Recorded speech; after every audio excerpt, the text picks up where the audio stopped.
Channel TGTV వార్తా కథనాలపై విశ్లేషణ కార్యక్రమం మార్నింగ్ న్యూస్ కు స్వాగతం. నేను మీ జర్నలిస్ట్ సత్య. ముందుగా రాష్ట్రంలో జరుగుతున్న రాజకీయ పరిణామాలను కనుక పరిశీలించినట్లయితే ఈ రోజు నుండి అసెంబ్లీ బడ్జెట్ సమావేశాలు ప్రారంభం కాబోతా ఉన్నాయి. మరి ఇక్కడ అసెంబ్లీలో అవలంబించాల్సిన తీరుపై నిన్నటి రోజున బీఆర్ఎస్ అధినేత కేసీఆర్ ఇట శాసనసభ అదేవిధంగా శాసన మండలి సభ్యులకు దిశానిర్దేశం చేసిండు. 15 నెలల సముచిత సమయం ఇచ్చిన అయినప్పటికీ కూడా తెలంగాణను ఆగమాగం చేసిండ్రు. 15 నెలల్లో అధోగతి పాలు చేసిండ్రు. ఇక ప్రతి విషయం మీద ప్రభుత్వాన్ని నిలదీయాలని చెప్పి అదేవిధంగా ఏదైతే గత ప్రభుత్వం మీద మరి బురద జల్లే కార్యక్రమం ఏదైతే జరుగుతా ఉన్నదో దాన్ని తిప్పికొట్టాలని చెప్పి కూడా మరి నిన్నటి రోజున ఆయన బీఆర్ఎస్ ప్రజా ప్రతినిధులందరికీ కూడా దిశానిర్దేశం చేయడం జరిగింది.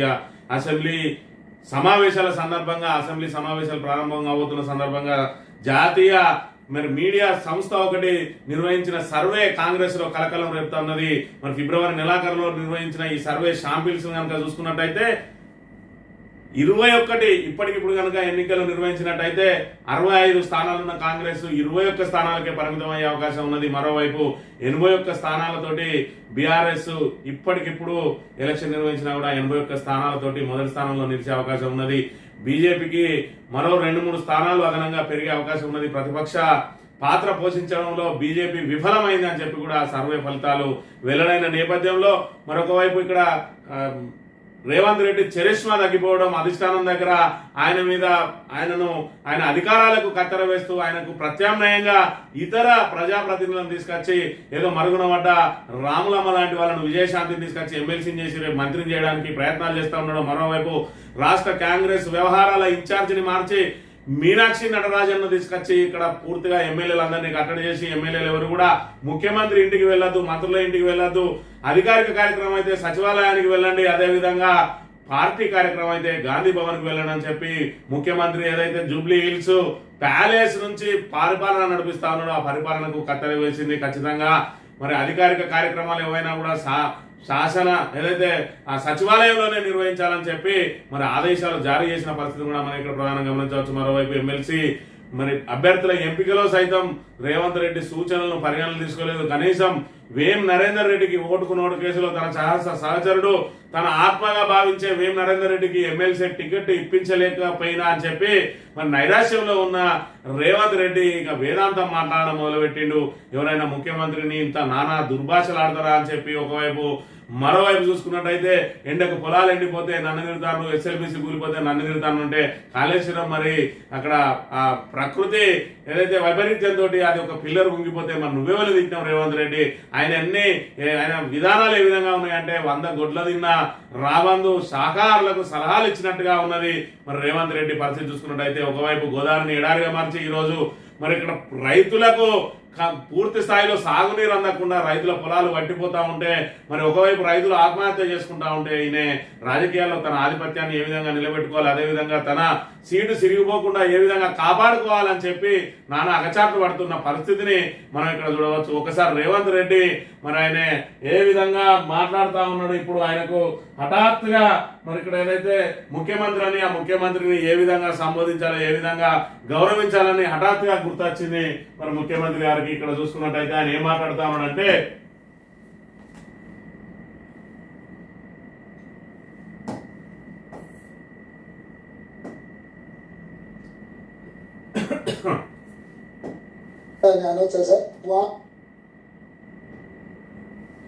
కేటీఆర్ నన్ను వాడు వీడు దొంగ లుచ్చ అని అనొచ్చా సార్? వాడు వీడు దొంగ లుచ్చ అని అనొచ్చా సార్? డెఫినెట్ గా తప్పేముంది.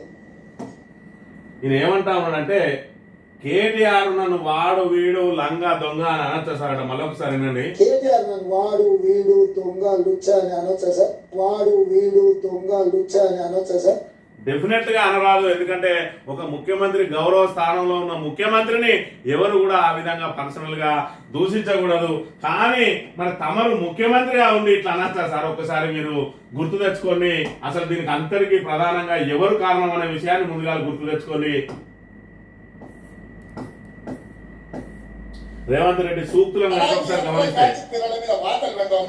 ఇది ముందుగా నుంచి మొదలు పెట్టుకుంటే ఈ సన్నాసి రండం అలాగే కాచి పిల్లల మీద వాతలు పెడతాం. మీరు ఒకసారి చెప్పండి. నీ ముట్టి మీద డ్రాయర్ కూడా ఉండదు. పీకడ మొదలు పెట్టే బిడ్డ నడి బజార్లో ఉరి తీయాలన్నా 100 మీటర్ల కోర్టు తీసి పాటు పెట్టాలన్నా ఒక్కనొక్కని పండబెట్టి తొక్కి పేగులు తీసి మెడలేసుకొని ఊరాడుతాం బిడ్డ. లోపల నా కొడుకులు ఛానల్ ఉన్నాయి కదా అని అడ్డపని చేస్తే చూసుకుంటూ అంటున్నాం. పండబెట్టి తొక్కి పేగులు తీస్తే గాయాల కొడుకులు ఒక్కనొక్కని అట్లాంటి అప్పుడు నా కొడుకులకు నేను సమాధానం చెప్పను.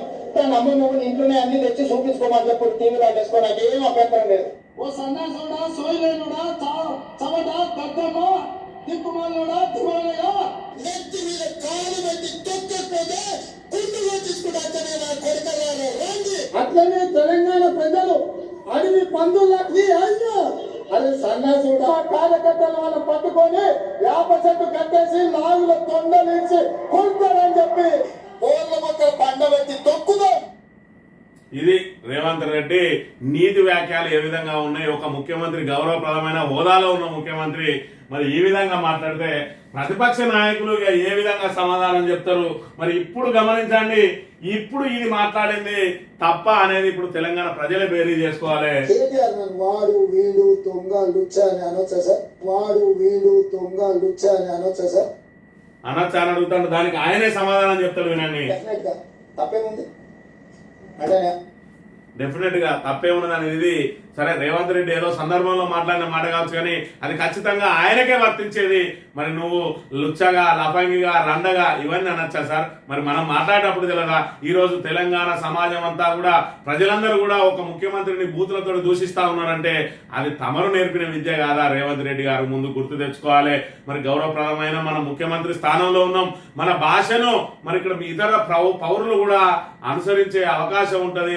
దాని ప్రకారం మనం ఏ విధంగా అయితే మనం గౌరవప్రదంగా మెలుగుతామో మరి మనకు వచ్చే సమాధానాలు కూడా గౌరవప్రదంగా వస్తాయని చెప్పి సోయి లేకుండా నోటికొచ్చినట్టు తిరుగుతూ ఈ రోజు తెలంగాణ ప్రజానీకం అంతా కూడా వినరాని భాషలో నానా బూతులు తిడుతూ ఉంటే మరి ఇక్కడ దానికి మీడియా వాళ్ళను ఇక్కడ బాధ్యులను చేస్తూ మీడియా వాళ్ళ మీద కేసులు పెడుతూ మొన్నటి రోజున పల్స్ మీడియాకు సంబంధించిన ఈమె రేవతి, మరి రేవతికి సంబంధించి పల్స్ మీడియాలో ఒక పోస్ట్ చేసింది. ఏదైతే రైతు ఇప్పుడు ఈయనైతే ఏ విధంగా అయితే తిట్టిండో అదే విధంగా భూత పురాణాలతో విరుచుకపడ్డాడు రైతు. కాంగ్రెస్ ముఖ్యమంత్రి మీద మరి పెడితే ఇక ఈమెను తీసుకుపోయి అర్ధరాత్రి అరెస్ట్ చేసినట.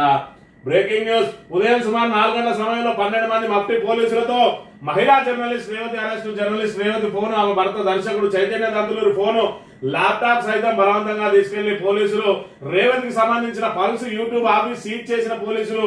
రైతు బంధు రావట్లేదని ఒక రైతు మాట్లాడిన వీడియో ప్రసారం చేసినందుకు పెట్టిన అక్రమ కేసులో జర్నలిస్ట్ రేవతిని అరెస్ట్ చేసి జర్నలిస్ట్ రేవతి ఆమె భర్త మరి ఈయన ఫోన్ సీజ్ చేసిర్రు, ఈమె ఫోన్ సీజ్ చేసిర్రు, అదే ల్యాప్టాప్ సీజ్ చేసిరట. ఆఖరికి ఈమె యూట్యూబ్ ఛానల్ చేస్తున్న ఆఫీసును కూడా సీజ్ చేసిర్రు. మరి ఎందుకనంటే మరి ఈమె ఏదైతే రైతు మాట్లాడిన మాటలను యథావిధిగా ప్రసారం చేసింది. మరి నువ్వు మాట్లాడిన మాటలకు నీ సచివాలయాన్ని సీజ్ చేయాలి. తమరి మాటలు ఎంత వినసొంపుగా ఉన్నాయి రేవంత్ రెడ్డి గారు. ఇక్కడ చూసుకున్నట్టయితే ఆ జర్నలిస్ట్ ఆవేదన కనుక ఒకసారి చూసుకున్నట్టయితే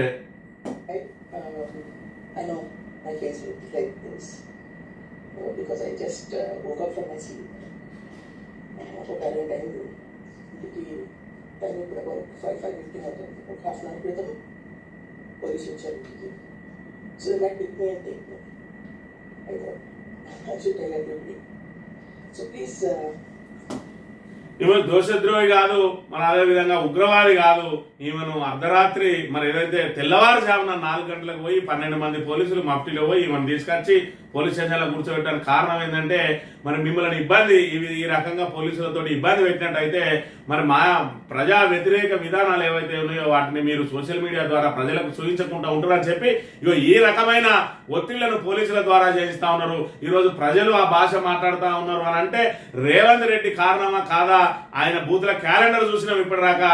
మరి అవే ఇక్కడ పునరావృతం అవుతున్నాయా లేవా అనేది మరి ప్రజలు బేరేజ్ వేసుకోవాలి. ఈ రోజు తెలంగాణ అధోగతి పాలవడానికి కారణం ఎవరు? అదేవిధంగా తెలంగాణలో భూత పురాణాలు ఈ రకంగా విస్తరించడానికి కారణం ఎవరనేది తెలంగాణ ప్రజలకు తెలియదు కాదు.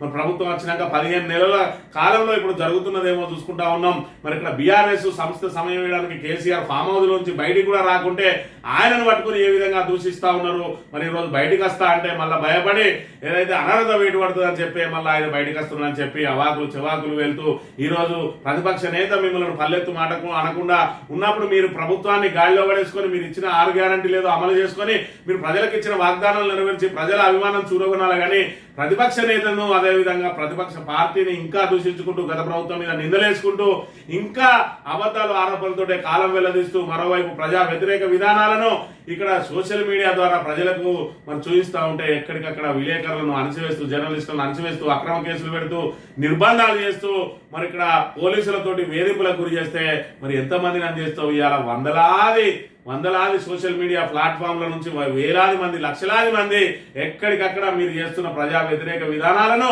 మరి ఇక్కడ ప్లాట్ఫామ్లలో సోషల్ మీడియా ప్లాట్ఫామ్ లో పోస్ట్ చేస్తూనే ఉన్నారు. ఎంతమందిని ఆపగలుగుతారు, ఎంతమంది మీద కేసులు పెట్టగలుగుతారు? ఒకరో ఇద్దరో నలుగురో 10 మందో ఏదైతే మేమే అనవాడే మీది ఏదైతే యూట్యూబర్ల మీద పెడతారు కావచ్చు కానీ మరి ఇక్కడ సోషల్ మీడియా అంటే ఈరోజు ప్రతి ఒక్కరి చేతిలో కూడా స్మార్ట్ ఫోన్ ఉన్నది.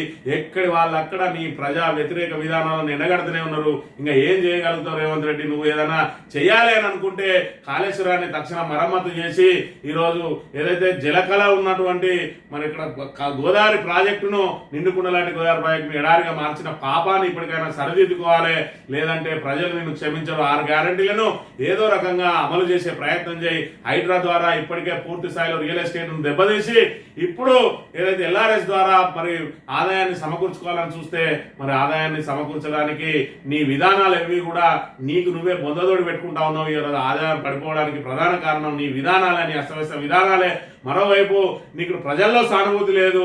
నీ అధిష్టానం నీ మీద ఏమాత్రం కనీసం మరి ఏదో నేనే అధికారంలో తీసుకొచ్చినా, నేనే కేసీఆర్ను కొట్టి పడేసినా, నేనే మరి వాళ్ళకు సున్నాలు తెచ్చినా, ఏవైతే గప్పాలు కొట్టుకుంటున్నావో దానికి సంబంధించి ఏ చిన్న క్రెడిట్ కూడా నీ మీద లేదు. ఎప్పుడు నిన్ను మరి పీఠం నుంచి బయటకు దొబ్బేయాలని చూస్తున్న పరిస్థితిని కూడా మనం గమనించుకోవాలి. ఇక మంత్రి నియోజకవర్గం విషయానికి వస్తే మరి ఇక్కడ పంటలు ఏ విధంగా ఎండిపోతున్నాయి అనే విషయాన్ని ఇక్కడ చూడాలి. ఇక ముత్తారం మండలం రైతుల కన్నిటి గోస మరి మా శ్రీధర్బాబు సార్కి అయితే పట్టడం లేదు. మరి గతంలో చూసుకున్నట్టయితే ఆయన ఏం చెప్పిండు ఒకసారి 2019 మార్చి 31 ఇది ఇంకా మార్చు మరి ఇక్కడ మనం ఇంకా 12వ తేదీలోనే ఉన్నాం.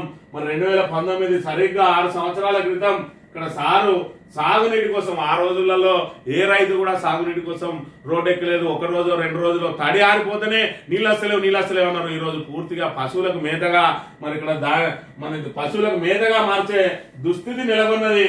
అయినా కూడా సారు మాత్రం ఇక్కడ కనబడ్డ దాఖలాలు లేవు. ఆ రోజు సారు చెప్పింది చూసుకున్నట్టయితే రైతు సంక్షేమం నా ప్రాధాన్యత, రైతు సంక్షేమం నా కర్తవ్యం, మరియు రైతులకు సంక్షేమ రక్షణ కల్పించడానికి నేను ఏదైనా చేస్తాను. రైతులు సంతోషంగా ఉంటే మనం అంతా సంతోషంగా ఉంటాం. నేను రైతులకు నీటిని ప్రతి చుక్క అందించేందుకు పోరాడతాను అని చెప్పి ఈ రోడ్డు మీద కూర్చొని పోరాటం చేసిండు సారు. మరి ఇక్కడ చూసుకున్నట్టయితే పాపం ధర్నాలు చేసి రాస్తారోకాలు చేసి మరి ఇక్కడ ప్రజలకు బీఆర్ఎస్ ప్రభుత్వం మెడలు వంచి నీళ్లు ఇప్పించినా అని చెప్పి మరి అక్కడ ఆ రోజు సోషల్ మీడియాలలో ఫేస్బుక్ లో పెట్టుకున్నాం కదా. మరి ఈ రోజు చూసుకున్నట్టయితే మరి ఇప్పుడు ఎవరి మెడలు వంచాలి, ఎవరు వంచాలి? ఈ రైతుల గోసలు ఎందుకు మరి పట్టించుకుంటలేవు? నీ బాధ్యత, నీ కర్తవ్యం. మరి రైతులకు నీటి సుక్క అందించలే నీ కర్తవ్యం అన్నావు కదా. ఇవాళ నీటి సుక్క మరి ఎందుకు అందియలేకపోతా ఉన్నావు? ఈ రోజు ప్రభుత్వం నీ చేతిలో ఉన్నది. నెంబర్ 2 నువ్వే చెప్తే రేవంత్ రెడ్డి అదే ఇంటా అంటా ఉన్నాడు. మరి నీ రైతులకు నీరు అందడానికి ఎందుకు ప్రయత్నం చేస్తలేవు? ఈ రోజు కాళేశ్వరం ప్రాజెక్టును ఎండబెట్టిన పాపం ఎవరిది?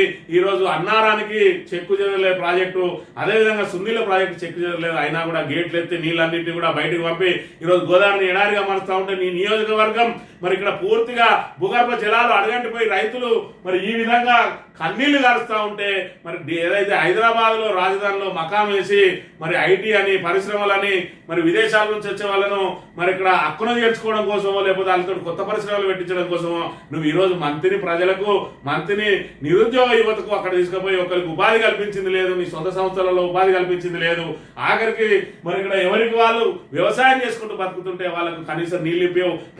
ఏదైతే ప్రతిపక్షంలో ఉన్న రోజు మాత్రం రైతుల ఏదైతే ఒక్క చుక్క కూడా మరి లేకుండా వాళ్ళకు సంపూర్ణంగా నీళ్ళు అందించే బాధ్యత నాది, కర్తవ్యం నాదని గొప్ప గొప్ప మాటలు చేసి ధర్నాలు చేసి ఈ రోజు అధికారంలో ఉంటే మాత్రం ఈ రకంగా ఎండిపోతున్నాయి. గోదావరి ఎడారి, భూములు తడారి, వట్టిపోయిన నది, సమీప గ్రామాల్లో అడగంటిన భూగర్భ జలాలు, ముత్తార మండలంలో దెబ్బతింటున్న పంటలు, బర్రెమడుగు ప్రాంతంలో ఎండుతున్న 30 ఎకరాలు ప్రశ్నార్థకంగా మరో 100 ఎకరాలు సర్కారు వివక్ష వల్లే అంటున్న రైతులు అని చెప్పి మరి ఇక్కడ మహిళా రైతు నిమ్మతి ప్రమీలను అడుగుండి మహిళా రైతు ఆమె చెప్తుంది. అడుగు శ్రీరాంపూర్ 3 ఎకరాలు నాటేసినాం, పొలం చేతికొచ్చే దశలో మొత్తం ఎండిపోయింది, చేసిన కష్టం రాళ్ల పాలైనట్టుంది. ఉన్న బోర్ ఎండిపోవడంతో మళ్ళీ ఇంకో బోర్ వేసినాం, దానికి ₹1,00,000 అయింది, కానీ సుక్క నీరు రాలేదు, పెట్టిన 1,00,000 నష్టపోయినామని చెప్తా ఉంటే మరి ఇక్కడ అడవిశ్రాపురకు సంబంధించిన తోట సమ్మయ్య పంటను ఇడిసిపెట్టిన గొర్రెలు మేపుకుంటున్నారు అని చెప్పి ఆయన పంటను వల్ల గొర్రెలను తోలిండ్రు. దీనికి అంతటికి కారణం నువ్వు కాదా శ్రీధర్ బాబు? ఒక్కసారి ఆలోచన చేసుకో. మంతని నియోజకవర్గంలో గిన్నీస్ బుక్ ఎక్కినటువంటి కాళేశ్వరం ప్రాజెక్ట్ ఉన్నది, దానిలో ఒక్క పిల్లర్ ఉంగిపోతే మరి దాని మీద ఏదైతే కాళేశ్వరం మీద కుట్రవన్నీ కేసీఆర్ ఆనవాళ్ళను చెరిపేసే కార్యక్రమంలో భాగంగా, కేసీఆర్ కుటుంబాన్ని బదనం చేసే కార్యక్రమంలో భాగంగా, బీఆర్ఎస్ మీద కక్ష సాధింపు చర్యలో భాగంగా, బీఆర్ఎస్ మీద బట్టగలిసి మీదేసే కార్యక్రమంలో భాగంగా ఈ రోజు మేడిగడ్డను పునరుద్ధరించకుండా మరి 15 నెలల నుంచి పడావు పెట్టి గోదావరిని ఎడారిగా మార్చి ఈ రోజు ఈ పంటలు ఎండిపోవడానికి కారణం నువ్వు కదా? ఈ రోజు భూగర్భ జలాలు అడగండిపోవడానికి కారణం నువ్వు కదా? నీకు బాధ్యత లేదా? నీ సొంత నియోజకవర్గంలో ఉన్న మరి ఇక్కడ కాళేశ్వరం ప్రాజెక్టును దాన్ని సస్యశ్యామలం చేసి ఏదైతే దాన్ని మరమ్మతు ఎంత సరిపోద్ది, ₹300 కోట్ల అయితే మరమ్మతు చేయొచ్చని చెప్పి దానికి అంచనాలు కూడా వేసిండు. ఆ 300 కోట్లు కూడా ఎలాంటి తామ సంస్థే భరిస్తుందని చెప్పినా కూడా వాళ్ళను పనులు చేయకుండా అడ్డుకొని ఎన్డీఎస్సీ అని విచారణ కమిషన్లు అని చెప్పి కొండందావి ఎలుకను బట్టి 7వ బ్లాక్ను పునరుద్ధరించాలని చెప్పి ఎన్డీఎస్సీ చెప్పింది. అయినా కూడా ఇప్పటి వరకు పనులను ఎందుకు ప్రారంభిస్తలేరు? మరి ఇక్కడ చూసుకున్నట్టయితే రైతులకు ఏ రకంగా అభయం ఇస్తానో శ్రీధర్ బాబు చెప్పు. వీళ్ళకి పంట నష్ట పరిహారం కట్టిస్తావా? ఎన్ని పంటలు ఎండిపోతే అంత ఎకరానికి 30,000 40,000 చొప్పున కట్టిస్తావా? ప్రతిపక్షంలో ఉన్నప్పుడు మాత్రమే నీకు ప్రజలు గుర్తుకొస్తారా? అధికార పక్షంలో ఉన్నప్పుడు మరి రైతులు గుర్తుకు రావడం లేదా? నీ కర్తవ్యం, నీ బాధ్యత మరి ఏదైతే చెప్పినావో ఏది నీ కర్తవ్యం, ఏది నీ బాధ్యత? రైతు సంక్షేమం నా ప్రాధాన్యత అన్నావు, రైతు సంక్షేమం నా కర్తవ్యం అన్నావు, రైతుల సంక్షేమ రక్షణ కల్పించడానికి నేను ఏదైనా చేస్తా అన్నావు. కనీసం ఏదైనా చేసిన అవసరం లేదు, గిన్నెని నీళ్ళి చాలు అని చెప్పి ఇక్కడ రైతులు మరి అంగలాడుతున్న పరిస్థితిని మనం ఇక్కడ చూడవచ్చు. వార్తా కథనాలను కనుక పరిశీలించినట్టయితే ముందుగా నమస్తే తెలంగాణ చూసుకున్నట్టయితే ఏడాదిలో అల్లకల్లోలం బట్టల దుకాణం నుంచి బంగారం షాప్ దాకా అంతటా అస్తవ్యస్తం. ఇచ్చిన గడువు చాలక సర్కారును చీల్చి చెండాడదాం. కేసీఆర్ ప్రజా వ్యతిరేక విధానంపై ప్రభుత్వాన్ని నిలదీయాలి. ప్రజలు ఎదుర్కొంటున్న సమస్యలపై రాజీ లేని పోరు. రాష్ట్రంలో రైతాంగ సమస్యలపై రణవేగి మోద్దాం. బీసీ రిజర్వేషన్, ఎస్సీ రిజర్వేషన్ బిల్లులకు మద్దతిద్దాం. ఉద్యోగుల సమస్యలపై ఉభయ సభల్లో గలమెత్తాలి. బీఆర్ఎస్ పై తప్పుడు ఆరోపణలు తిప్పికొట్టాలి. పార్టీ ప్రజాప్రతినిధులకు అధినేత కేసీఆర్ దిశానిర్దేశం అని చెప్పి ఏడాదిలో అల్లకల్లోలం జరిగింది.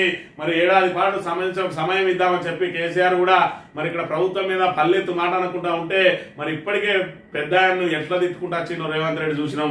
ఇప్పుడు అది తిరిగి ఆయనకే చుట్టుకున్నది. ఆయన ఒక కేసీఆర్ ను తిడితే యావత్ తెలంగాణ సమాజం అంతా కూడా మరి రేవంత్ రెడ్డి తిడుతూ ఉంటే ఇవాళ అక్రమ కేసులు పెట్టుకుంటా సోషల్ మీడియాలో ఎవరు పోస్ట్ చేస్తారో అలా మీద కేసులు పెట్టుకుంటా మరి ఇక్కడ దాన్ని అరికట్టే ప్రయత్నం చేస్తా ఉన్నాడు. కానీ మరి ఇక్కడ నువ్వు దాన్ని అరికట్టాలంటే ప్రజలకు ఇచ్చిన హామీలను అమలు చేయాలి. కేసీఆర్ ఆనవాళ్ళని జరిపేసాడు కాదు, కేసీఆర్ చేసిన మంచిని కొనసాగించుకుంటూ అదనంగా ఇంకేమైనా చేయగలుగుతావా? చేయకపోతే కనీసం గత ప్రభుత్వం అమలు చేసిన మరి ఆ సంక్షేమ పథకాలను యథావిధిగా కొనసాగించు. ఈరోజు కాళేశ్వరం మీద కుట్రలు అన్ని కేవలం కేసీఆర్ బదనాం చేయాలి, కేసీఆర్ మీద కక్ష సాధించాలని చెప్పి ఈరోజు రైతుల పంటలను కొనంగా పెట్టి రైతులను నడి రోడ్డు మీద కేసీఆర్ రైతుల ఆత్మహత్యలకు మరి కారణం అవుతున్న రేవంత్ రెడ్డి ఇప్పటికైనా ఆయన తన విధానాలను మార్చుకోవాలి. అవసరమైతే సలహాలు తీసుకోవాలి. చేత కాకపోతే 6 గ్యారెంటీలు అమలు చేయడం చేత కాకపోతే కనీసం కేసీఆర్ ఇచ్చిన సంక్షేమ పథకాలను కొనసాగించుకుంటూ పోవాలి. మిషన్ భగీరథ లాంటి పథకాన్ని పడావు పెడతా ఉన్నారు. ఈరోజు గోదావరి ఎండిపోతే అన్ని మిషన్ కాకతీయ చెరువులు ఎండిపోతా ఉన్నాయి. గోదావరి మిషన్ భగీరథ పథకమే మరి సంబంధం లేకుండా పోతుంది. ఇవాళ నా కళల ప్రాజెక్టు అని చెప్తా ఉన్నాడు శ్రీధర్ బాబు. చిన్న కాళేశ్వరం ఏడాది లోపల పూర్తి చేస్తా అన్నాడు. 35 రోజుల తర్వాత కాటారం కచ్చిని గెలిచిన తర్వాత ఇప్పటికే 35 రోజులు అయిపోయినాయి. 365 రోజులలో 330 రోజులలో పూర్తి స్థాయిలో నేను చిన్న కాళేశ్వరం మరి ఇక్కడ పూర్తి చేసి మీకు నీళ్ళని అందుబాటులో తెస్తాను. ఏది 15 నెలలు అయింది. మరి ఏది నీ చిన్న కాళేశ్వరం? ఇప్పటి వరకు అది పట్టాలు ఎక్కలేదు. పోతారంలో లిఫ్ట్ కావాలని దానికి సంబంధించిన అన్ని మరి ఇక్కడ ప్రక్రియలు అన్ని పూర్తి అయిపోయినాయి. దాన్ని తీసుకురావడానికి సిద్ధంగా లేడు. మరి ఇక్కడ అలవి కానీ ఏదైతే మరి ఇక్కడ రిజర్వ్ ఫారెస్ట్ లో ఉన్న దాని మీద నేను వంతెన కడతా 125 కోట్లు మంజూరు చేయించిన అంటాడు. ఓడేడు బ్రిడ్జినేమో అక్కడనే పడావు పెడతాడు. ఇక్కడ మాత్రం శివారానికి మరి ఇక్కడ కొత్త బ్రిడ్జి తెస్తానంటాడు. పక్కనే సిరిపురం మీద బ్రిడ్జి ఉన్నది, అటుపోతే అన్నారం మీద బ్రిడ్జి ఉన్నది, ఇంకా దీని మీద ఒక బ్రిడ్జి తెస్తాడట. అటేదో పూర్తిగా వాణిజ్య అవసరాలకు అదేదో ఉపయోగపడుతుంది అన్నట్టు ప్రజలను మభ్యపెట్టే కార్యక్రమంలో భాగంగానే చేస్తా ఉన్నాడు. కానీ మన నియోజకవర్గానికి నిధులు తెచ్చింది లేదు.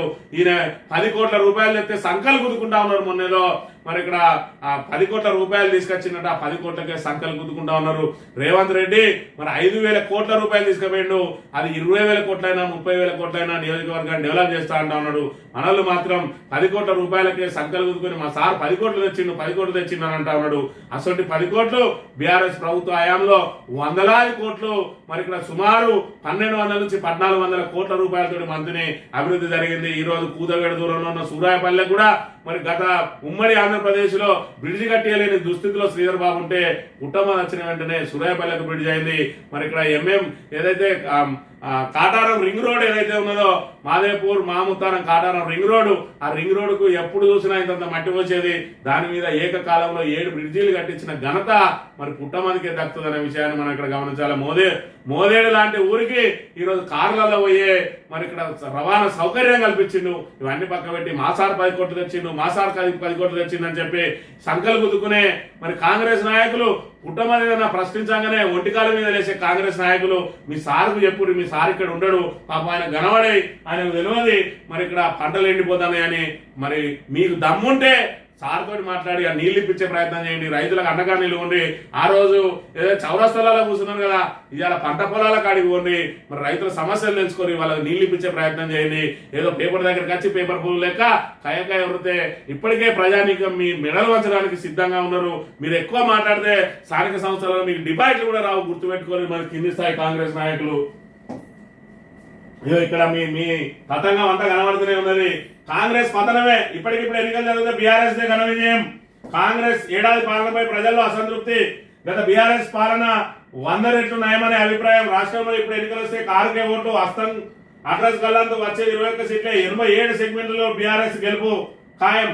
ప్రతిపక్ష పాత్రలో బీజేపీ పూర్తి వైఫల్యం. ముఖ్యమంత్రిగా మళ్ళీ కేసీఆర్కే జనం ఓటు. జాతీయ మీడియా సంస్థ సర్వేలో వెల్లడైన అంశాన్ని కనుక చూసుకున్నట్టయితే 2023లో మరి ఇక్కడ చూసుకున్నట్టయితే ఏదైతే జిహెచ్ఎంసీ పరిధిలో 25 ఎమ్మెల్యే స్థానాలు ఉంటే ఒక్కటే గెలిచింది కాంగ్రెస్.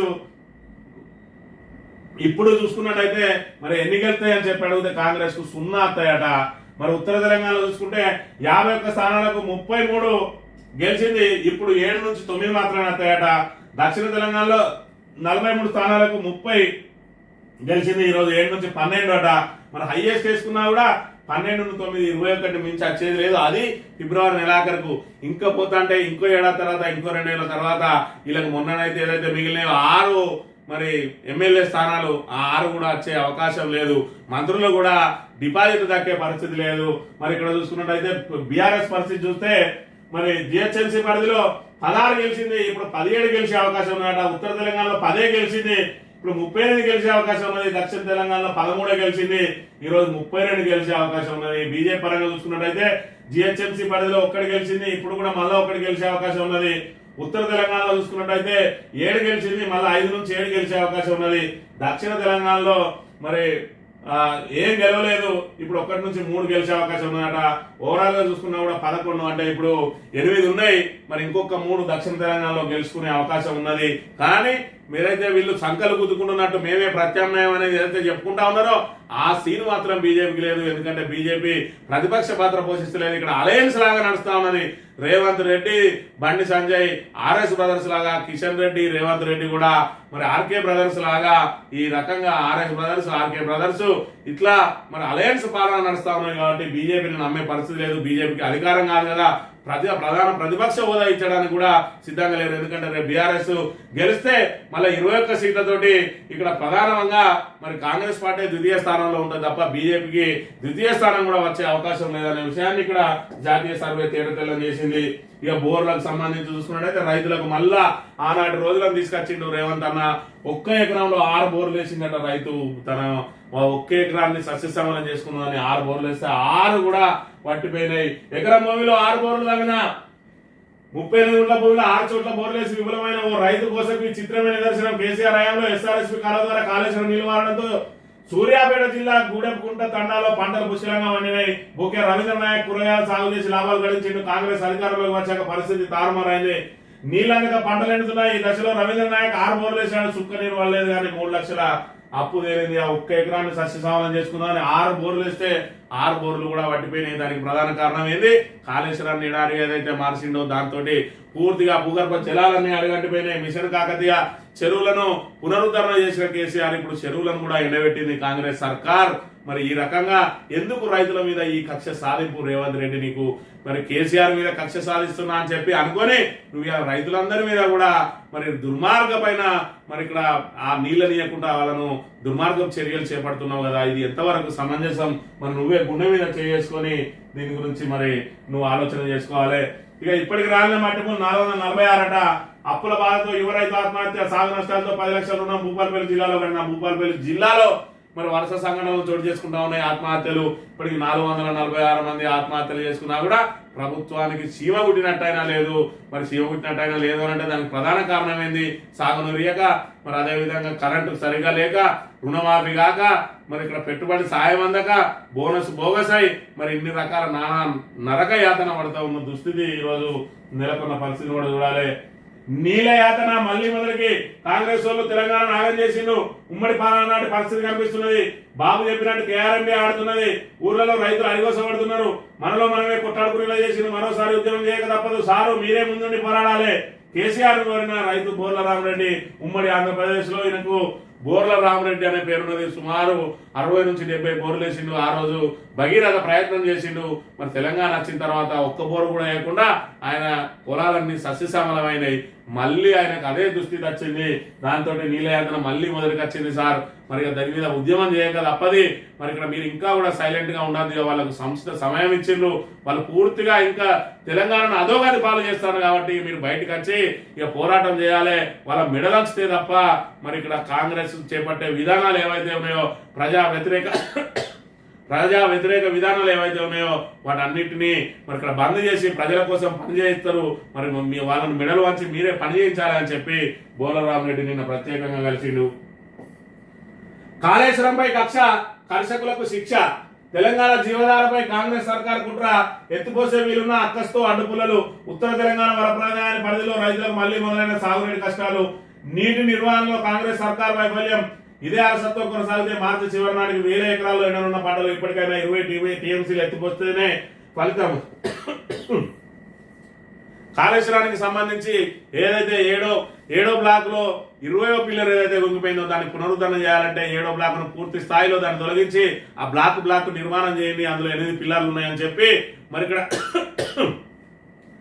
ఎన్డీఎస్ఏ బృందం కూడా ఆల్రెడీ నివేదిక ఇచ్చింది. మరి దీని గతంలోనే బీఆర్ఎస్ చెప్పింది. ఇవన్నీ కూడా బ్లాక్ల వారీగా ఉంటాయి. అధికారులు కూడా చెప్పిండు బ్లాక్ల వారీగా ఉంటాయి.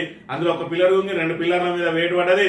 మొత్తాన్ని 8 పిల్లర్లు తీసేసి మరి అక్కడ కొత్త బ్లాక్ కట్టినా కూడా 300 కోట్ల రూపాయలు అయితే దానికి సంబంధించి మరి పూర్తి స్థాయిలో ఎలాంటి మరి భరిస్తుందన్నా కూడా ప్రభుత్వం కేవలం మేము కాళేశ్వరం పనికిరాని ప్రాజెక్ట్ అని చెప్పి ఏదైతే ప్రచారం చేసినామో దాన్ని మరి నిజం చేయాలంటే ఆ కాళేశ్వరాన్ని ఎండబెట్టాలి. కాళేశ్వరం ద్వారా ప్రజలకు ఏం ప్రయోజనం చేకూరలేదని చెప్పి మరి మేము చేసిన అబద్ధ ప్రచారాలన్నింటినీ నిజం చేయాలి. ఈరోజు మేము అధికారంలో ఉన్నాం కాబట్టి కాళేశ్వరం ద్వారా 1 ఎకరం కూడా వండద్దు, ప్రత్యామ్నాయ మార్గాల ద్వారానే వండాలి. అప్పుడే మేము చెప్పిన అబద్ధాలు నిజమైతాయి అని చెప్పి ఈరోజు కాళేశ్వరం మీద కుట్రవాన్ని, అదేవిధంగా కేసీఆర్ మీద కుట్రవాన్ని ఈరోజు మరి రైతుల పొలాలన్నీ కూడా ఎండిపోతా ఉన్నాయి. ఈరోజు చూసుకున్నట్టయితే దాన్ని మరమ్మత్తు చేయకముందే అక్కడ కాఫర్ డ్యాం ద్వారా కన్నపల్లి పంప్ హౌస్ కు నీటిని తరలించి కన్నపల్లి పంప్ హౌస్ ద్వారా అన్నారం బ్యారేజ్ ఎత్తేసి అన్నారం పంప్ హౌస్ ద్వారా మరి సుందిల్ల బ్యారేజ్కి ఎత్తిపోసి సుందిల్ల మరి ఇక్కడ పంప్ హౌస్ ద్వారా అక్కడి నుంచి ఎల్లంపల్లి పంపేసి పూర్తి స్థాయిలో గొలుసుకట్టి చెరువులన్నీ నింపి మరి ఇక్కడ భూగర్భ జలాలను కూడా ఒక్క మేడిగడ్డ దగ్గర వదిలేస్తే ఇక్కడ అన్నారం గేట్లు దించి సుందిల్ల గేట్లు దించితే అయినా కూడా మరి ఇక్కడ నిండుకుండలా ఉంటది గోదావరి. ఈ లోపు దాన్ని ఇక్కడ పూర్తి స్థాయిలో మరమ్మతు చేయొచ్చు. ఇప్పటికిప్పుడు కూడా రోజుకి 20 టీఎంసీల నీళ్లు వద్దన్నాయట. వాటిని ఎత్తిపోసినా కూడా నీటి అవసరాలు తీరే అవకాశం ఉన్నది. అయినా కూడా ఇంకా మరి అది పూర్తిగా కుట్రలే పడతా ఉన్నది శ్రీధర్ బాబు. మరి కనీసం ఆయనకు వాస్తవ పరిస్థితులు అన్ని తెలుసు. అయినప్పటికీ కూడా ఆయన కూడా బీఆర్ఎస్ మీద కక్షతోటి, బీఆర్ఎస్ మీద కుట్రతోటి ఈరోజు రైతులను ఈ రకంగా పొలాలు ఎండబెడతా ఉంటే మంత్రి రైతులు కూడా భూగర్భ జలాలు అడిగిపోయి నానా ఇబ్బందులు పడుతున్న దుస్థితిని మనం ఇక్కడ చూస్తున్నాం. గనుల నిబంధనలకు సున్నం, రాష్ట్ర ఖజానాకు కన్నం, హద్దులు దాటిన పెద్దల బేరం, పాది చెప్పకుండానే సూర్యాపేట సున్నపురాయి గనుల వేలం, డీజీపీఎస్ కార్నర్ పాయింట్ లేకుండానే ఈ టెండర్ల ప్రక్రియ 3 బ్లాకుల వేలంలో ఎంఎండిఆర్ చట్టానికి తిరోధకాలు రిజర్వ్ ఫారెస్ట్ లో నచ్చినంత తవ్వుకునేలా పరోక్ష వెసులుబాటు 2 బ్లాకుల్లో అక్రమ మైనింగ్ పై ఇప్పటికే కోర్టులో కేసులు అవే బ్లాకులు దక్కించుకున్న వివాదాస్పద సిమెంట్ కంపెనీలు పోటీ లేక మరో బ్లాకును రద్దు చేస్తున్నాడు ప్రభుత్వం ప్రకటన ఆర్టీఐ కింద ఈ టెండర్ల సమాచారం ఇచ్చేందుకు నిరాకరణ వ్యక్తుల ప్రాణాలకు హాని ఉన్నదంటూ గనుల శాఖ తిరస్కరణ వ్యక్తుల ప్రాణాలకు ఏ విధంగా హాని ఉంటుంది వివరాలు ఇస్తే మరి ఈ రకంగా ఉంటుంది అధికారుల పరిస్థితి సున్నప్రాయ గనులకు మరి ఇక్కడ కన్నం వేస్తా ఉన్నారు పూర్తి స్థాయిలో వాటిని ఎందుకంటే 1000 హెక్టార్లలో ఉన్నదాన్ని 200 హెక్టార్లకు మీరు ఏదైతే పిలిచినో టెండర్లు అది నీకు హద్దులు పెట్టకపోతే ఆ 200 హెక్టార్ల పేరుతోటి 1000 హెక్టార్లను దంచుకపోరా మరి ఈ చిన్న లాజిక్ ప్రభుత్వానికి తెలియదా అని అంటే మరి ఇక్కడ ప్రభుత్వానికి ఆ 1000 హెక్టార్లు లీజుకి ఇచ్చినా లేదంటే వాళ్ళకు హద్దులు పెట్టినా మరి ఇక్కడ వీళ్ళ జేబులు ఎట్లా నిండుతాయి 200 హెక్టార్లు ఈ ప్రభుత్వానికి పోతాయి మిగతా 800 హెక్టార్లు మరి నాయకుల జేబులలో పోవాలి కాబట్టి ఇలాంటి నిబంధనలకు పాతరేసి ఈ రకంగా చేస్తూ ఉన్న పరిస్థితిని చూడవచ్చు. తెలంగాణ దినపత్రిక విషయానికి వస్తే ప్రజా సమస్యలపై కొట్లాడదాం కడిగి పారేద్దామని చెప్తున్న పరిస్థితి ఇవాళ నుంచి అసెంబ్లీ సమావేశాలు జరగబోతా ఉన్నాయి. ఏదైతే ఈ నెల 27 వరకట ఇందులో ప్రధానంగా 2 బిల్లులను ఆమోదం చేయడంతో పాటు చట్టబద్ధత కల్పించడంతో పాటు మరి ఇక్కడ 3,20,000 కోట్లతోటి బడ్జెట్ ప్రవేశపెట్టబోతా ఉన్నారు అని చెప్తా ఉన్నారు.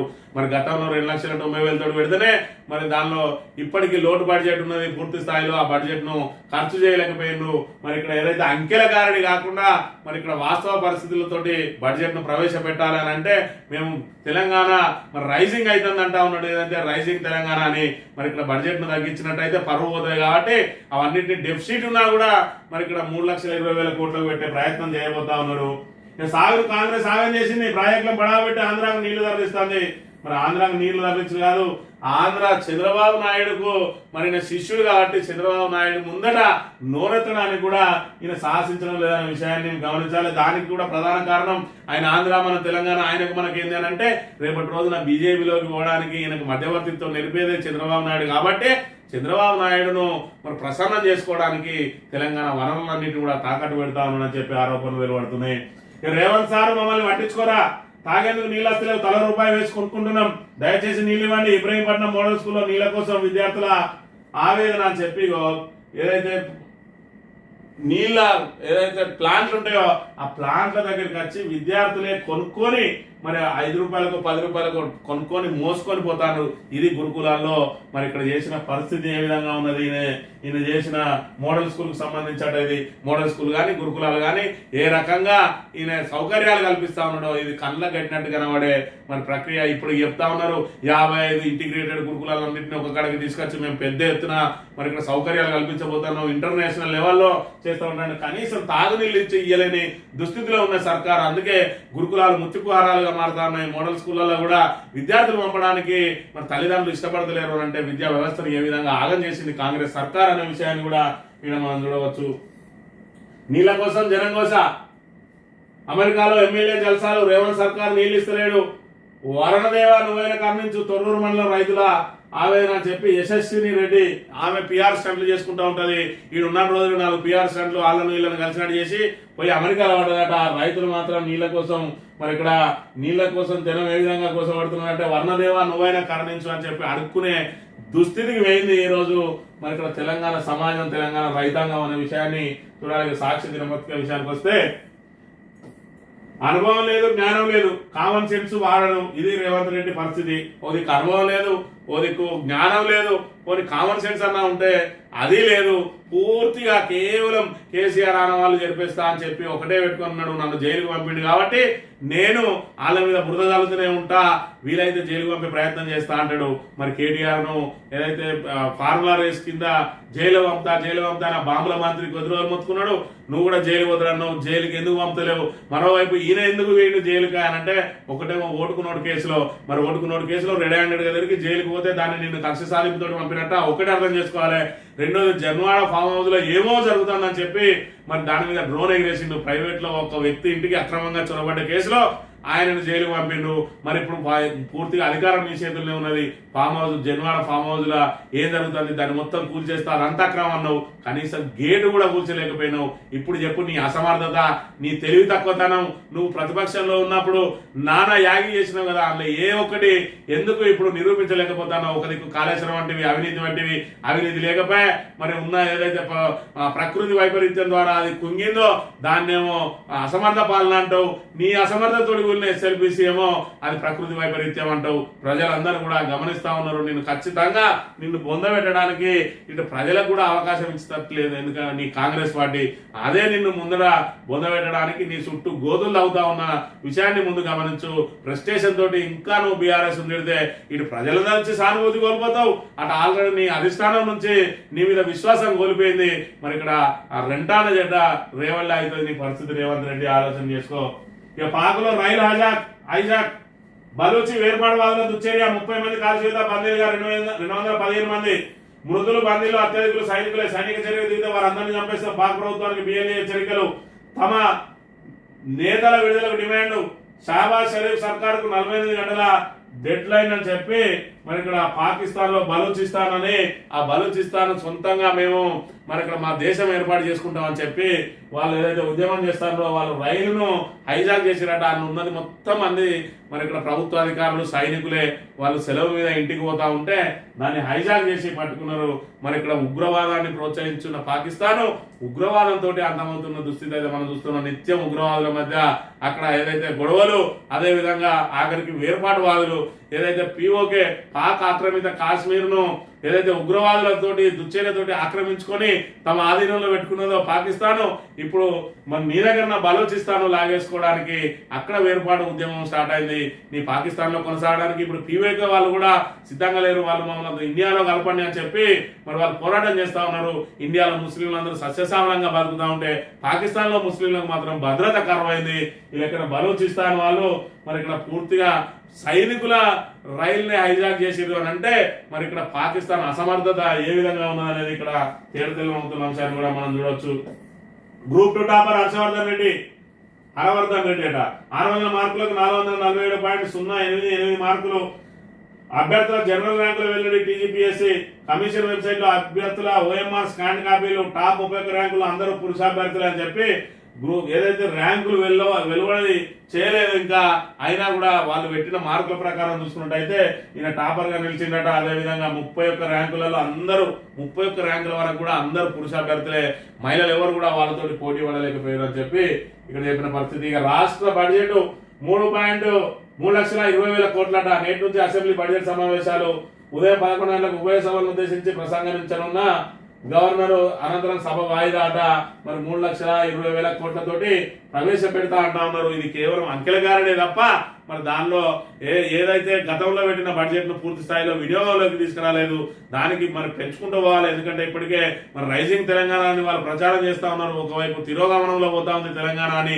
వాళ్ళు బడ్జెట్ కనుక తగ్గించినట్టయితే మరి పూర్తి స్థాయిలో ప్రజలకు ఆ తేడతెల్లం అవుతుంది కాబట్టి దాన్ని పెంచే ప్రయత్నం చేస్తా ఉన్నారు. దానిలో పెద్ద ఎత్తున డెఫిసిట్ ఉండే అవకాశం అయితే ఉన్న విషయాన్ని మనం ఇక్కడ ప్రధానంగా చూడాలి.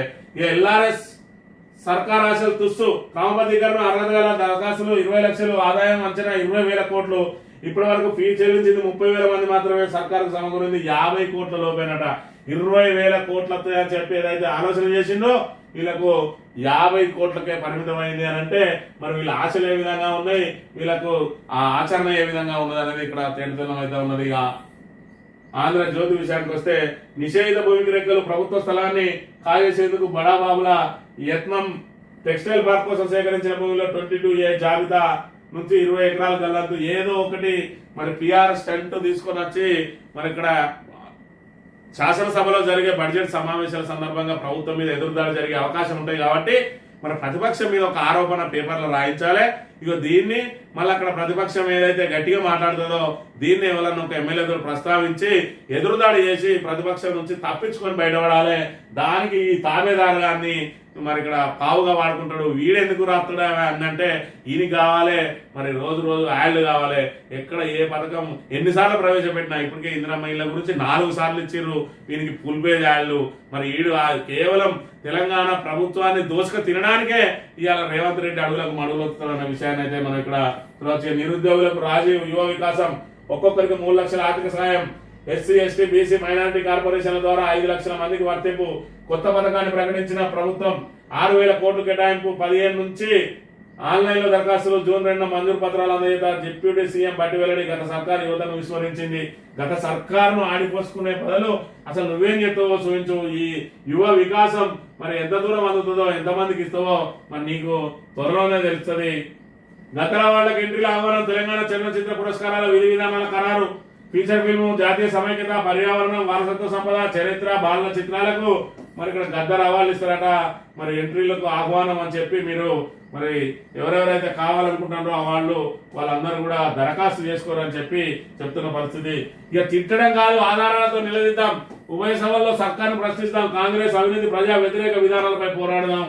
మనది వాళ్ళు ఏదైతే ప్రజా వ్యతిరేక విధానాలను దాని మీదే ఫోకస్ చేయరు. వాళ్ళు వ్యక్తిగతంగా మనల్ని టార్గెట్ చేసి తప్పించుకునే ప్రయత్నం చేస్తారు. ఎందుకంటే వాళ్ళు అసమర్థ ప్రభుత్వం. వాళ్ళు ఇప్పటి వరకు ప్రజలకు చేసింది ఏం లేదు కాబట్టి మరి వాళ్ళు తిట్లదండకంతో భూత పురాణాలతోటి రేవంత్ రెడ్డి కాలం వెలుదిస్తా ఉన్నాడు. ఇప్పటికే ప్రజలు ఆయన తిట్లేదంటే ప్రజలు చూసుకుంటారు. వాళ్ళు తిట్లకు 100 రెట్లు తిరుగుతా ఉన్నారు. వాళ్ళ తిట్లకు రేవంత్ రెడ్డి చెవులు మూసుకుని తిరుగుతా ఉన్నాడు. ఆ పని మనం ఎత్తుకోవద్దు. మనం చేసేది ఆధారాలతో సహా ప్రభుత్వ మరి ప్రజా వ్యతిరేక విధానాలను ఆధారాలతో సహా నిరూపిస్తూ వాళ్ళ మెడలు వంచి ప్రజలకు మేలు చేసే కార్యక్రమాలు చేద్దామని చెప్పి నిన్నటి రోజున మరి ఇక్కడ చెప్పిన పరిస్థితిని మనం చూడవచ్చు. ఇక 348.75 లక్షల కోట్లు ఉఫ్ఫట. 20 రోజుల్లో అమెరికా స్టాక్ మార్కెట్లు మూటగట్టుకున్న నష్టం. మన దేశ బడ్జెట్ కి 7 ఇంతలు. ట్రంప్ భస్మాసురాస్త్రం ఫలితం సుంకాల యుద్ధం. యథేచ్ఛగా ఉద్యోగుల తొలగింపుతో అమెరికాలో ఆర్థిక అనిశ్చితి. పెట్టుబడులు వెనక్కి తీసుకుంటున్న ఇన్వెస్టర్లు. తీవ్ర ఆందోళనలో కార్పొరేట్ కంపెనీలు అని చెప్పి మరి ప్రభుత్వ అస్తవ్యస్త నిర్ణయాలు ఎట్లా ఉంటే మరి ఇక్కడ దాని వెనక జరిగే పరిణామాలు కూడా అదే విధంగా ఉంటాయి. ట్రంప్ సుంకాల యుద్ధం అని చెప్పి ఏదైతే మరి ఇక్కడ వీళ్ళ తగ్గింపు, ఇది ఉద్యోగుల తగ్గింపు అని చెప్పి మరి నానా రకాల యాగి చేస్తూ అన్ని దేశాలతో గొడవలు పెట్టుకుంటా ఉంటే మరి ఇన్వెస్టర్లు అందరూ కూడా వెనక్కి వెళ్ళిపోతా ఉంటే మరి స్టాక్ మార్కెట్లు అన్ని కుప్పగొలుతా ఉన్నాయట. మరి ఇక్కడ ఏదైతే ప్రపంచ కుబేరుడు ఎలాన్ మస్క్ సంబంధించిన ఆ టెస్లా కార్ల షేర్లు కూడా పడిపోతా ఉంటే స్వయంగా మరి దానికి ప్రచారం కల్పించడానికి ట్రంపే మరి టెస్లా కారు కొని నేను టెస్లా కారులో తిరుగుతా అని చెప్పి దానికి మరి అడ్వాన్స్ చెల్లించిందట. ఈ రకంగా వాళ్ళని వాళ్ళు కాపాడుకోవడానికి వాళ్ళే ప్రచారం చేసుకోవాల్సిన దుస్థితిలో ఈరోజు ట్రంప్ వేయండు. ట్రంప్ అస్తవ్యస్త నిర్ణయాలతోటి అగ్రనేత మరి అగ్రరాజ్యాన్ని ఈ విధంగా అతలాకుతలం చేస్తా ఉన్నాడు. ఈరోజు తెలంగాణకు మరి ఇక్కడ రేవంత్ రెడ్డి వచ్చి ఏ విధంగా అయితే అతలాకుతలం చేసిందో ఈరోజు అగ్రరాజ్యం కూడా ట్రంప్ వచ్చిన తర్వాత అతలాకుతలం అవుతుంది. ఇవన్నిటి కూడా ప్రభుత్వ నిర్ణయాలే మరి ఇక్కడ వాళ్ళు తీసుకునే పాలసీలే మరి ఇక్కడ ఏదైనా తారుమారయ్యే అవకాశం ఉంటది. మరి కేసీఆర్ ఉన్న రోజులు అంత సస్యశ్యామలంగా ఎందుకు జరిగింది? రేవంత్ రెడ్డి వచ్చినాక ఇంత మరి అల్లకల్లోలం ఎందుకు జరుగుతా ఉన్నది? అధోగతి పాలు ఎందుకు అవుతుందంటే ప్రభుత్వ నిర్ణయాలు, ప్రభుత్వ పాలసీలు, ప్రభుత్వం చేపట్టే చర్యలు. హైడ్రా వచ్చింది మరి ఇక్కడ కుప్పగొల్చింది రియల్ ఎస్టేట్ రంగాన్ని. అదే విధంగా మరి వ్యవసాయ రంగాన్ని మరి ఇక్కడ ఏదైతే కాళేశ్వరం ప్రాజెక్టు మీద కుట్రలు అన్ని దాన్ని మరమ్మతుకు చేయకుండా అన్నారం అదేవిధంగా సుందీల గేట్లే పెట్టి ఈరోజు వ్యవసాయ రంగాన్ని కుప్పగొల్చింది. ఇట్లా ఒక్కో రంగాన్ని కుప్పగొల్చుకునే పోతా ఉన్నాడు. 1,78,000 కోట్లు తెచ్చిండు పెట్టుబడి. ఏది ఇప్పటి వరకు దావోస్ పోయొచ్చిన కాంచి మొదలు తెచ్చిన 40,000 కోట్లు ఏది? మరి ఇక్కడ కాగితాలకే పరిమితం అవుతుంది. ఏదైతే తెలంగాణలో పెట్టుబడులు పెట్టడానికి వాళ్ళు ఎవరు కూడా సిద్ధంగా ఉండలేరు. ఎందుకంటే వీళ్ళ మీద నమ్మకం లేదు అనే విషయాన్ని మనం ప్రధానంగా గమనించాలి. ఈనాడు దినపత్రిక విషయానికి వస్తే పాక్ రైల్ హైజాక్ సంబంధించిన వార్త. అదేవిధంగా యువ వికాసం అట. నీ యువ వికాసం ఇక్కడ ఆ యువకులకు నిరుద్యోగ వృత్తి ఇస్తా అని 4,000 అతిగతి లేదు. మళ్ళీ ఇక్కడ బట్టి విక్రమార్క మేమెప్పుడు అన్నాం అంటాడు. పూర్తిగా మేనిఫెస్టోలో ప్రకటించిన మేనిఫెస్టో అంటే మరి భగవద్గీతతో సమానం. అలాంటి మేనిఫెస్టోలో పేర్కొనే మేమెప్పుడు చెప్పినామని చెప్పి అసెంబ్లీ సాక్షిగా చెప్పిండు. ఇవాళ మళ్ళా అసెంబ్లీ సమావేశం ప్రారంభమవుతున్న వేళ యువ వికాసం అని చెప్పి మళ్ళీ కొత్త డ్రామాకు తెరలేస్తున్న దుస్థితిని మనం ఇక్కడ చూడవచ్చు. ప్రాణాలు తీస్తున్న లిఫ్ట్. రాష్ట్రంలో ఊసేలేని ఎలివేటర్ల పర్యవేక్షణ వ్యవస్థ కాగితాలకే పరిమితం అవుతున్న తెలంగాణ లిఫ్ట్ యాక్ట్ అట. మరి ఇక్కడ కమాండెంట్, పోలీస్ కమాండెంట్ పాపం నిన్న రోజున లిఫ్ట్ ప్రమాదంలో పడిపోయిండు. ఏదైతే లిఫ్ట్ పైకి వచ్చిన తర్వాత మాత్రమే డోర్లు, దానికి సంబంధించిన గ్రిల్ కానీ డోర్లు కానీ ఓపెన్ కావాలి. మరి లిఫ్ట్ పైకి వచ్చింది అనుకుని ఆ గ్రిల్ తీసేటప్పటికి మరి గ్రిల్ ఓపెన్ అయిందట. మరి లిఫ్ట్ వచ్చింది అనుకుని ఆయన అందులో లోపల అడుగుపెట్టగానే కింద ఏదైతే క్యాబిన్ ఉన్నదో వెళ్ళి ఆ క్యాబిన్ మీద పడితే మరి అక్కడికక్కడికే దుర్మరణం పాలైండు. మరి ఈ రకంగా లిఫ్టుల మీద కూడా ఒక యాక్ట్ ఉండినట. మరి ఆ యాక్ట్ ప్రకారం వీళ్ళు ఏదైతే తెలంగాణ లిఫ్ట్ యాక్ట్ 2015 బిల్ ఏదైతే ఉన్నదో దాని ప్రకారం వాళ్ళ మీద చర్యలు తీసుకోకపోవడంతో మరి లిఫ్ట్ నిర్వాహకులు ఎవరైతే ఉన్నారో వాళ్ళు మరి దీని మీద ఏదైతే కఠినంగా మరి చర్యలు తీసుకునే కారణంగా వాళ్ళు పూర్తి స్థాయిలో ఏదైతే మరి అసమర్థతతోటి దాన్ని ఆ లిఫ్ట్లను పట్టించుకోకపోవడంతో ఈ రకమైన ఇబ్బందులు జరుగుతూ ఉన్నాయి. నిర్వహణ సంస్థ ఏదైతే ఉన్నదో, లిఫ్ట్ ఫిట్ చేసిన సంస్థ ఏదైతే ఉన్నదో దానిలో లోటుపాట్ల అన్నిటికీ కూడా ఆ నిర్వహణ సంస్థనే దానికి బాధ్యత వహించాలని చెప్పి ఆ బిల్లులో పేర్కొన్న అంశాల పట్ల కఠినంగా కనుక అంశాలను అమలు చేసినట్టయితే వాళ్ళు ఎప్పటికప్పుడు మరి నిర్వహణను చూసుకునే వాళ్ళు, దాని మెయింటెనెన్స్ ఏదైనా ఉంటే వచ్చి చూసుకునే వాళ్ళు, ఏదైనా ప్రమాదం జరిగితే దానికి మనమే బాధ్యత వహించాలనే మరి ఆ నిబంధన ఇక్కడ తుంగలో దొక్కింది. మరి ఇప్పుడు ప్రస్తుత ప్రభుత్వాన్ని కూడా మనం చూడవచ్చు. కష్టాలకు కంకర పరిచారు. 2022-24లో మంజూరైన రహదారి పనుల్లో సింహపాదం అసంపూర్తిగానే కంకర వరిసి వదిలేసిన గుత్తదారులు దుమ్ముదూలితో వాహనదారుల ఇబ్బందులు. మరి ఇక్కడ కాంట్రాక్టర్లకు డబ్బులు ఇస్తలేరు అని చెప్పి ప్రచారం జరిగింది. మళ్ళీ ఇచ్చిన 20% కమిషన్ అని చెప్పి ప్రచారం జరిగిన నేపథ్యంలో ఏదైతే కంకర పోసి బిల్లులు తీసుకున్నారో ఇక చాలు మాకు, మేము వాళ్ళ ఓం వల్ల ఇరుక్కోమని చెప్పి ఎక్కడ వదిలేసి వెళ్ళిపోతారు కాంట్రాక్టర్లు. ఈ దుస్థితి నెలకొన్నది తెలంగాణలో అనే విషయాన్ని అయితే మనం ఇక్కడ చూడవచ్చు. ఇక మంత్రికి సంబంధించి మరి నిన్నటి రోజున జరిగిన ఏదైతే కల్వచెర్ల దగ్గర కల్వచెర్లకు సంబంధించిన దొంతుల వాణి అని చెప్పి మరొక ఇల్లాలు అక్కడ ప్రమాదంలో మృతి చెందింది. ఇసుక లారీ ఆమెకి ఎక్కిపోయింది. ఇప్పటికే మంతనిలో అనేక ఇసుక లారీల ద్వారా అనేక ప్రమాదాలు జరుగుతూ ఉన్నాయి. నేను అధికారంలోకి వచ్చిన 2 రోజుల్లోనే ఇసుక లారీలను బంద్ చేయిస్తా, ఇసుక క్వారీలు మూసేయిస్తా అని చెప్పి ప్రగల్భాలు పలికిన శ్రీధర్ బాబు ఇప్పటి వరకు వాటిని ఆపింది లేదు, అతి గతి లేదు. దాంతో నిత్యం ఇసుక లారీల ద్వారా ప్రమాదాలు చోటు చేసుకుంటూ ఉన్నాయి. మరోవైపు ఇసుక క్వారీలను సంఖ్యను పెంచిండు. మరి ఇక్కడ వందలాది లారీలు ఇక్కడ నుంచి పోతూనే ఉన్నాయి. నిన్న రోజు చూసుకున్నట్టయితే మరి మాదేపూర్ ఏరియాలో ఇటువైపు అటువైపు 2 వైపులో పెడితే మధ్య నుంచి పోవడానికి కూడా సందు లేక పూర్తి స్థాయిలో అక్కడ ఎక్కడికక్కడ మరి ట్రాఫిక్ జామ్ అయిన పరిస్థితి మనం చూడొచ్చు. ఈ రకంగా మరి గోదావరిని ఎడారిని చేసి ఇసుక వ్యాపారం చేసుకుంటా ఉన్నారు. మరి ఇక్కడ చూసుకున్నట్టయితే ఎన్నికల ముందు ఇచ్చిన మాట నిలబెట్టుకోవా బీఆర్ఎస్ మండలాధ్యక్షుడు శంకేష్ రవీందర్ ఎన్నికల ముందు తాము అధికారంలోకి వచ్చిన 2 రోజుల్లోనే ఇసుక బంద్ చేస్తా అంటే ఇచ్చిన మాట కట్టుబడవా అని మంత్రి శ్రీధర్బాబును బీఆర్ఎస్ మండలాధ్యక్షుడు శంకేష్ రవీందర్ సూటిగా ప్రశ్నించారు. మంగళవారం సెంట్రల్ ఏర్పాటు చేసిన విలేకరుల సమావేశంలో మాట్లాడారు. ఎన్నికల ముందు అమలు సాధ్యం కాని 6 గ్యారంటీల మాదిరిగానే మంత్రి ప్రజలను మభ్యపెట్టేందుకు తాము గెలిచిన 2 రోజుల్లోనే లారీలను ఆపేస్తానని 15 నెలలు గడిచినా ఇంకా ఎందుకు ఆపడం లేదని ఆయన ప్రశ్నించారు. మాదేపూర్ నుండి కమాన్పూర్ వరకు ఇసుక లారీలు మరణం మృదంగం మోగిస్తుంటే నిత్యం వరుస ప్రమాదాలతో అనేక మంది ప్రాణాలు కోల్పోతున్నారని ఆయన ఆవేదన వ్యక్తం చేశారు. బొమ్మాపూర్లో, అడవి సోమపల్లిలో, కానార మండల కేంద్రంలో, రామాయపల్లి వద్ద వరుస ప్రమాదాలు చోటు చేసుకోగా సోమవారం కమాన్పూర్ వద్ద జరిగిన ప్రమాదంలో పోలీసుల కళ్ళ ముందే కల్వచెర్లకు చెందిన దొంతుల వాణి అక్కడికక్కడికే మృత్యువాత పడిందన్నారు.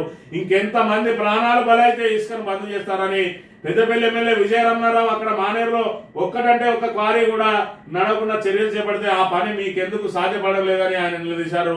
ఇప్పటికైనా ఇచ్చిన మాట ప్రకారం ఇసుక క్వారీలు బంద్ చేసి ఇసుక రవాణా ఆపకపోతే రాబోయే రోజుల్లో ప్రజలే మీకు బుద్ధి చెప్తారని చెప్పి హెచ్చరించిండు. మరి ఇక్కడ చూసుకున్నట్టయితే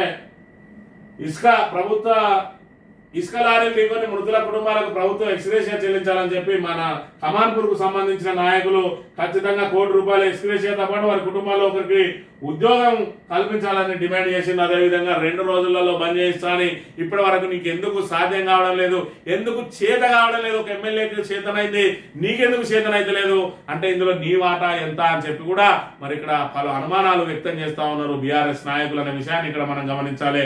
మేము రాగానే 2 రోజులలోనే మరి ఇక్కడ ఇసుక లారీలను బంద్ చేయిస్తామని చెప్పి బాజాప్తా చెప్పిండు. మరి ఇప్పటి వరకు ఎందుకు బంద్ చేయలేకపోతా ఉన్నాడు? మనం మళ్ళొకసారి ఆయన మాటలు కనుక గమనించినట్టయితే కాంగ్రెస్ పార్టీ ప్రభుత్వం ఉంటే 2వ రోజే ఇసుక లారీలను ఆపివేస్తామని చెప్పాం. ఖచ్చితంగా చెప్పిన కాంగ్రెస్ పార్టీ ప్రభుత్వం ఉంటే 2వ రోజే ఇసుక లారీలను ఆపివేస్తామని చెప్పాం. మరి ఇప్పుడు ఏ ప్రభుత్వం వచ్చింది? ఇప్పుడు అధికారంలో ఏ ప్రభుత్వం ఉన్నది? అధికారంలో కాంగ్రెస్ ప్రభుత్వం ఉన్నది. నువ్వు ఏదైతే నీ నియోజకవర్గ ప్రజలకు మాట ఇచ్చినావో 2 రోజుల్లోనే ఇసుక లారీలు ఆపేయిస్తా అని చెప్పి మరి ఇవాళ చూసుకున్నట్టయితే నువ్వు నేనే నెంబర్ 2 అంటా ఉన్నావు. అదే విధంగా ఈయన సలహాలతోటే మేము నడిపిస్తా అంటా ఉన్నాడు రేవంత్ రెడ్డి. మరి నీ సలహాలతోటే క్వారీలను పెంచినవా? నీ సలహాలతోటే గోదావరి నిడారిగా మార్చినవా? నీ సలహాలతోటే ఇసుక వ్యాపారం మొదలు పెట్టినవా? మరి గతంలో చేస్తే మొత్తం బీఆర్ఎస్ నాయకుల జేబులలో పోతానే అన్నావు. మరి ఇయాటి పైసలు ఎవరి జేబులలో జేబులలో పోతున్నాయి. ఆ రోజు వందలాది లారీలు పుట్టమది అన్నావు, ఇవాళ వేలాది లారీలు. మరి శ్రీధర్ బాబు నీయేనా మనకు చెప్పాలి, ప్రజలకు సమాధానం చెప్పాలి. నీ కాకపోతే ఎందుకు ఇసుక ఆపుతలేవు అన్నది కూడా ప్రజలకు సమాధానం చెప్పాలి. మంత్రి ప్రజలు మరి గమనించాలి. ఇంకా కూడా గుడ్డిగా మొద్దుగా మరి పూర్తిగా వాళ్ళు చెప్పింది నమ్మి వాళ్ళు ఏది మాట్లాడితే అది మనం బీసీలం కాబట్టి బీసీల మీద బట్టగాల్సి మీదేస్తే మన బీసీలతోటి మనల్ని తిప్పిస్తా ఉంటే అవన్నీ నిజాలని నమ్మే మాట బదులు ఆ రోజు పుట్టమది లారీలు అనగానే అందరూ అవుననుకున్నారు. మరి ఇలా పుట్టమది లారీలు అయితే బంద్ చేయాలి కదా, మరి ఎందుకు బంద్ చేస్తలేడు? మరి ఆ రోజు పూర్తి స్థాయిలో ఏదైతే ఒక బీసీ నాయకుడిని నిలబెట్టుకున్న మంత్రి ప్రజలు ఆయన మీద పూర్తిగా బురదలు ఈ రోజు కాళేశ్వరం ప్రాజెక్టు మీద కదా ఏ రకంగానైతే బట్టగాల్సి మీదేసి కుట్రలు అన్ని కాళేశ్వరం ప్రాజెక్టును పడావు పెట్టిందో పుట్టమది మీద కూడా అసొంటి అసత్య ఆరోపణలు చేసి ఆయనను ప్రజలకు దూరం చేసే ప్రయత్నం చేసిండ్రు. మరి ఇవాళ శ్రీధర్ బాబు నిజ స్వరూపం ఏందో మంత్రి ప్రజలు గమనించాలి.